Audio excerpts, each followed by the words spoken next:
Welcome to the deep dive. Today, we're going somewhere a bit different. We're looking into some really unsettling, frankly terrifying experiences. And these happened in places that are meant to be, safe havens. We're talking about Airbnb rentals. Right. And crucially, these aren't made up stories. They're personal accounts, real things that happen to real people, which I think just makes the dread hit so much harder. It really does. Yeah. And these accounts, they really shine a light on how vulnerable we can suddenly feel, even in a space that's supposed to be private, temporary, secure. Exactly. That sense of security can just vanish. Instantly. Okay, let's get into our first story. This one comes from an Airbnb owner down in South Carolina. Okay. He rents out this pretty modest place near the beach. 3 bedrooms, 1 bathroom, nothing fancy. He keeps his own master bedroom locked up, regular lock, and a deadbolt just for his personal stuff. Mostly clothes, nothing valuable, just saves him hauling things back and forth. Makes sense. Practical. Yeah. So this happened early last spring. He was planning to clean the house himself after the last renter, a guy named Ramon. Ramon had messaged him, said he was staying with his fiancée, seemed okay, trustworthy. And the owner, he actually preferred renting to couples or smaller groups anyway. Yeah. Less likely to, trash the place than a big party crowd. Right. Lower risk general. So he sets off, driving from Massachusetts. It's a haul, like 16 hours straight. Wow. Yeah. Gets to the house super late, around 10 p.m., and he is just completely wiped out. Understandable. Doesn't even look around, just unlocks the front door, grabs his bags, heads straight for his locked master bedroom, gets inside, and basically collapses onto the bed. Too tired to even think. Totally. Yeah. You'd figure after 16 hours on the road, he'd be dead to the world. Absolutely. Sleep like a log. But no, barely an hour later, it's 11:30 p.m., and something wakes him up. Oh, no. He gets up, checks the living room, the guest bedrooms, everything looks fine, no party mess, nothing broken. Yeah. But here's the first weird thing. The covers on one of the guest beds, they looked like someone had used it, like recently. Yeah. His first thought was, wow, these must have been the cleanest renters ever, Maybe they tidied up perfectly before leaving. That's that moment, isn't it? When your mind tries to find the normal explanation first. Right. But it kind of nags at him. That little detail that just doesn't quite fit, it often precedes the real dread, makes what comes next feel even worse. And it did get worse. He gets this sudden urge, this curiosity to check his front porch camera system. He hardly ever looks at it unless there's like a complaint or something. Okay. So he pulls up the app on his phone, checks the movement history, and there it is. 3 days earlier, a man enters using the door code. Ramon. Presumably. But just one man. No fiancé, no woman at all. Okay. And here's the kicker. There is 0 other recorded movement. Nothing. Until the owner himself walked in just over an hour ago. I don't know how he's left. That's what the camera log showed. He checked it like 5 times. Just couldn't believe it. And that's when the cold dread just washed over him. Oh, man. That realization. Your safe space isn't. What even happens in your head at that point? When the tech confirms your worst fear? It's like your whole reality shifts. Your brain is just screaming, danger! You go from feeling secure and alone to realizing you might not be alone and you've been vulnerable this whole time. It shatters everything. Yeah, you could feel the panic building in his account. He starts frantically searching the guest rooms again, ripping open closet doors, half expecting, Right. First guest room closet, empty. Phew! Second guest room, 2 twin beds, both neat, untouched. He yanks open that closet door, also empty. Okay, so maybe the camera missed something. Maybe. He sits down on one of the twin beds for just a second, looking at his old messages with Ramon, just trying to process it all. And then he hears it. A faint click from his master bedroom door. The one he came out of. The one that was locked. Yes, the distinct sound of a latch turning. Not the wind, not the house settling. A click. No. He creeps out to the living room, looks towards his bedroom door. His voice is shaking. He calls out, Ramon! Are you still in here? Silence. Complete silence. But he sees light spilling out from under the crack of his bedroom door. He didn't leave a light on, did he? No. Why will light be on if he was supposed to be alone? That's when he knew. Oh my God. He gets down on his hands and knees, peers under the door crack, and just recoils, falls backward. What did he see? 2 feet, standing just a couple of feet inside his supposedly locked, empty bedroom. Inside his room. Someone was in his room. Yes. Can you even process that? That instant stomach-plummeting terror? No, I can't. His first instinct, desperate thought, the kitchen. grab the biggest knife, the carving knife. Right. Fight or flight. He scrambles to the kitchen, reaches the knife block. It's gone. The big carving knife isn't there. No. What do you do then? Your last resort just vanishes. The person is right there. That's the absolute nightmare scenario. Your fight option is just gone. Your brain instantly switches. It's pure escape mode. There's nothing else. Survival instinct took over. His only option now, get out, run, call 911. Absolutely. Which is exactly what he did. He bolts out the front door, calls the police, waits outside, terrified. Must have felt like forever. I bet. The police arrive, they go inside, and there's Ramon, just waiting in the living room. Waiting, not hiding. Yep, just sitting there. No knife in his hand anymore either. It was back in the block. What? Ramon puts on this act, apparently had a Portuguese accent, claims he just needed a place to stay one more night. Total nonsense, according to the owner. Unbelievable. He denies touching the knife, denies everything, basically. The police talk to everyone for about 30 minutes, and then they let Ramon go. They let him go after fighting him inside a locked house, potentially armed. Yep. Just told the owner to contact Airbnb. That's astounding. The owner was just in shock, felt completely let down. Ramon got banned from the app, apparently, but the owner never got paid for that extra day. Ramon squatted there. Yeah. And he's just left with this horrifying thought. Was Ramon waiting in that room to stab him? Chilling. Absolutely chilling. So finding someone already in your space is one kind of terror, but what about that slow burn, that creeping paranoia that you're being watched? Especially when you've gone somewhere specifically for solitude. Right, when the isolation itself becomes the source of fear. Our next story takes us to the mountains of Virginia, a place meant for peace that turned into, well, something else entirely. Okay. This happened to a 26-year-old just completely burned out. Job stress, family stuff, relationship issues. You know the feeling. Yeah, needing an escape. Exactly. They just wanted a quiet weekend away. Found this cheap, private, one-bedroom Airbnb cabin way out in the mountains near Troutdale, Virginia. Beautiful fall scenery, supposed to be perfect. Sounds idyllic. And it was at first. Super secluded, gravel road access only. They get to this cozy little cabin, top of a hill, lots of light, and felt instantly calm. Like, this is it. The relief. But then, the first little crack in that piece, they go for a walk on some nearby trails, come back, driving up the gravel road. Yeah. And they see two men walking down the road. As the car gets closer, the men just stop, dead still, turn, and stare intently. We'll wave, no nod. Nothing. Our narrator waves, smiles, thinking maybe they're locals. But the guys just keep staring, didn't wave back. It felt off. Unwelcoming. Ooh, yeah. That's immediately unsettling in an isolated place. That subtle violation of social norms. What does that do psychologically? That kind of weird, unexplained behavior from strangers out in the middle of nowhere? It flips a switch. Your brain goes on high alert. Humans rely on predictable social cues like returning a wave.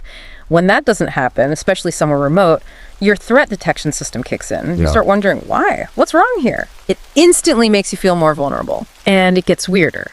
Later that day, they're getting ready to drive to the nearest Walmart, which is like 20 minutes away. Okay. They step outside and they see two men bolt into the woods down the hill near the entrance to the property. Like they ran as soon as they saw someone come out of the cabin. The same two men. They assumed so. It felt like they were being watched.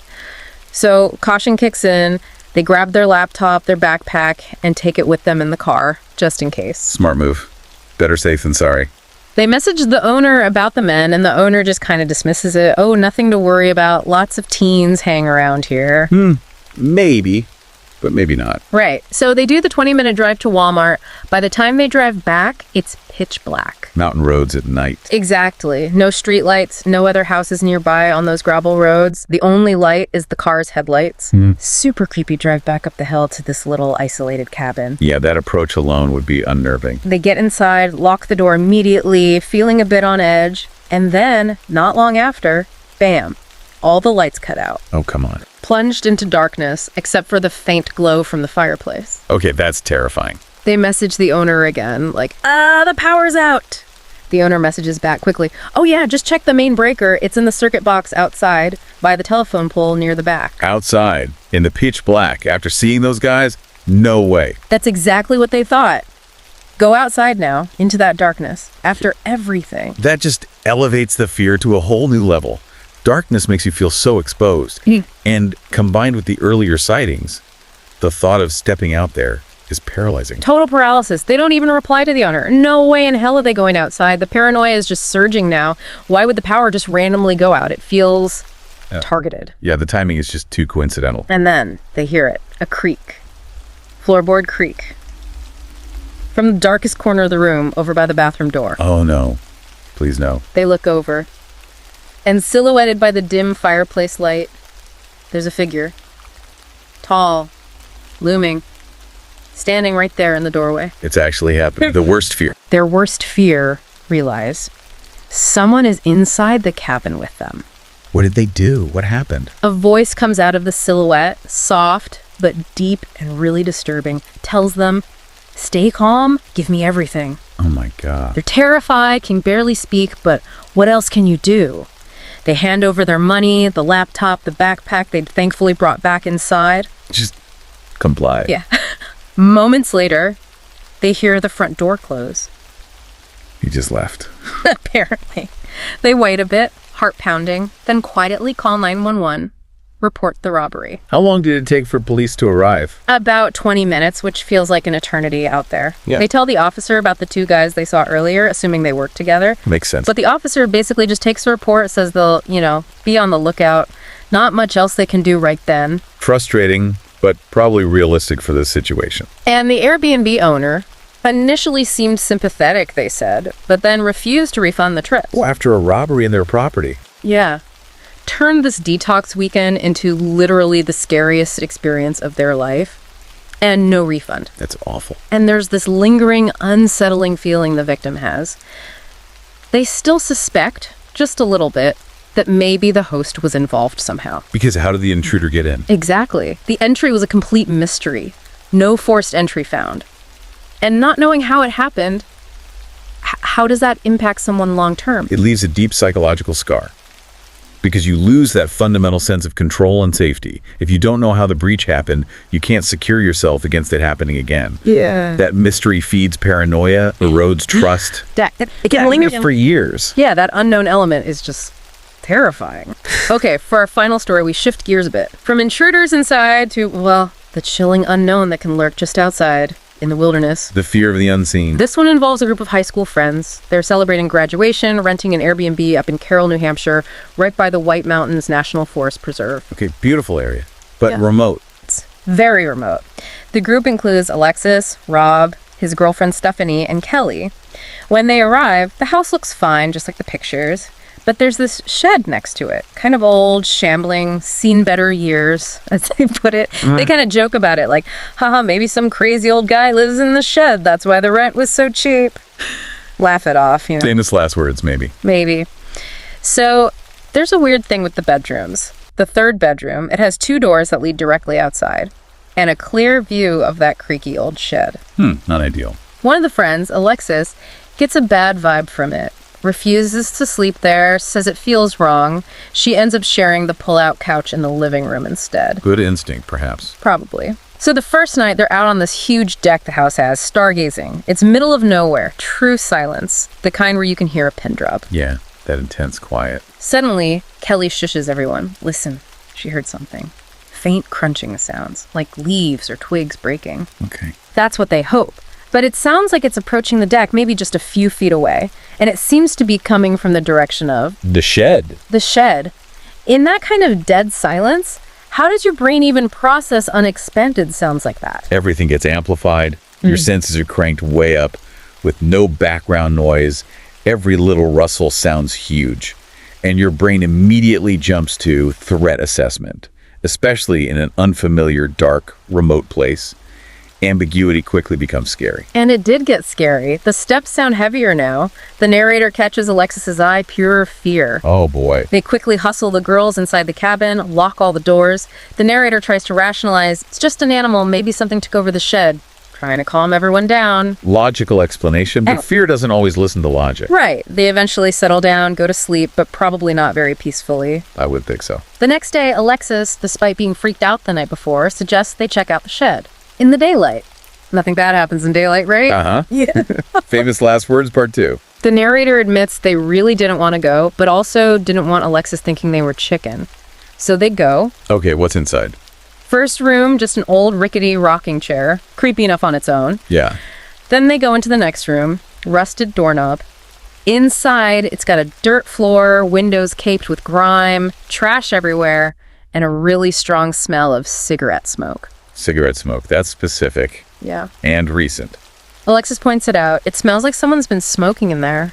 They both just kind of shrug it off, maybe trying to ignore the implications, and head back outside. Trying to push down the unease. Exactly. So that evening, they decide to have a campfire outside, gather around, chat, try to enjoy the last night. They turn off the big floodlight for better ambiance, just the campfire glow. Set to the scene. And then it's back. The same crunching sound from the night before. Oh, no. But this time it's faster. Much faster. Well, and it's heading directly towards them, coming from the tree line right behind where they're sitting. not circling this time. Coming at them. Yes, panic. And then the sudden bizarre flash of green light. It lights up the entire backyard for just a second. Green light. What the? Whatever was running towards them seems to stop dead in its tracks when the light flashes. And then Stephanie screams. That's great. Followed by this blood-curdling cry or yelp. So loud, so piercing, they thought it was a siren at first. A cry? From what? The thing in the woods? They don't know. The terror is absolute. The unknown charging, the weed light, the scream, the cry. It's chaos. Unimaginable. The narrator screams, "Inside! Everyone get inside!" Total panic. Kelly gets knocked over in the rush. Oh, guys. They scramble for the house. One friend has bear spray out. The narrator grabs a Bowie knife they had. They look back for a split second. Do they see it? They just caught a glimpse of a black mess, like a dark shape, moving quickly along the edge of the campfire light, but they didn't stick around to get a better look. I wouldn't either. They slam the door, lock everything, everyone's freaking out. They immediately call the police. Okay, police response. An officer shows up, does a search around the property with his flashlight, finds nothing. Of course not. He tries to explain things away. The green flash. Probably lightning hitting a nearby power line or transformer. The horrific cry. Likely a fisher cat or something similar. They can make some nasty sounds. Plausible deniability. Natural explanations. But Stephanie insists. She swears she saw a man hunched over with a cloak or blanket hung over him during that green flash. A figure. So the police explanations might sound rational, but they don't actually resolve what the group, or at least Stephanie, experienced. Exactly. When you have such a visceral, terrifying encounter, those simple, natural explanations often feel inadequate, especially when someone is adamant they saw a human-like figure.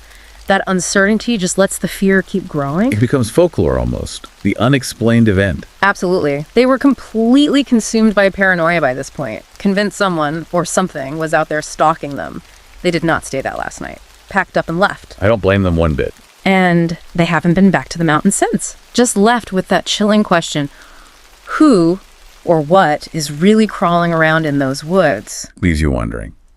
So we've heard 3 incredibly disturbing stories today, each one highlighting just how vulnerable we can feel, how quickly fear can take over, even in places advertised as safe escapes. Airbnbs, in these cases, from finding someone literally in your locked room, to that creeping dread of being watched in isolation, and the sheer terror of the unknown in the deep woods. These accounts, they're really gripping, aren't they? And they serve as such a stark reminder of the hidden elements, the unknowns, that can exist even in places that seem peaceful or ordinary on the surface. Definitely. It really brings up a fundamental question for all of us, I think. How secure are we, truly, when we step outside our familiar routines and homes, trusting in the safety of spaces we don't really know?